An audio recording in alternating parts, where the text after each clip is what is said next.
A Penny's Worth of Character, Episode 10.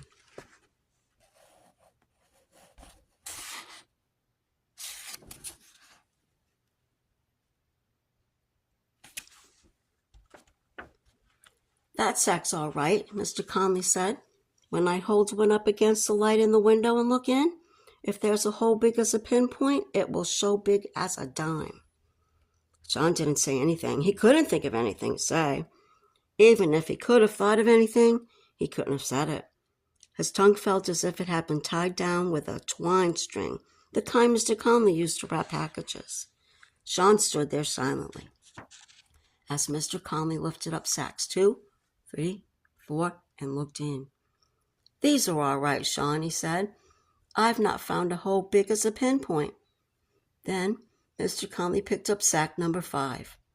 Surely he wouldn't look at any more, Sean thought. "This one's all right," Mr. Conley said as he laid it over with the other ones.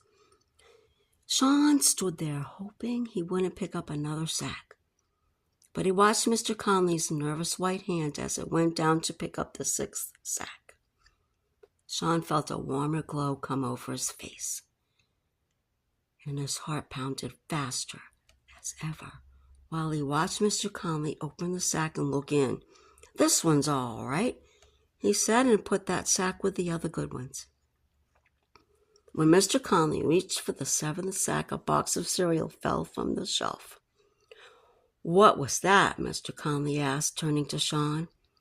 "A box fell off the shelf," Sean murmured. "I thought somebody had come in the store," Mr. Conley said as he turned back to the sacks. But when a man gets 70 years old, his ears are not as good as they once have been. They get like an old paper sack that has been used so many times it's got a hole in it. Sean looked up from the floor just in time to see Mr. Conley's little nervous hand go down for the other sack. "Oh, I hope and pray he doesn't get that 7th sack," thought Sean. Sean got his breath easier and his heart slowed down a bit when Mr. Conley took that last sack from the bottom. Oh, he lifted it up and looked in. Sweat ran down in little streams down Sean's face now. Mr. Conley reached down and picked up sack number 9. There were only 2 sacks left. He held number 9 and looked at it in a hurry. His hand went down again and rested it on the 8th sack. That just left the sack with a hole in it.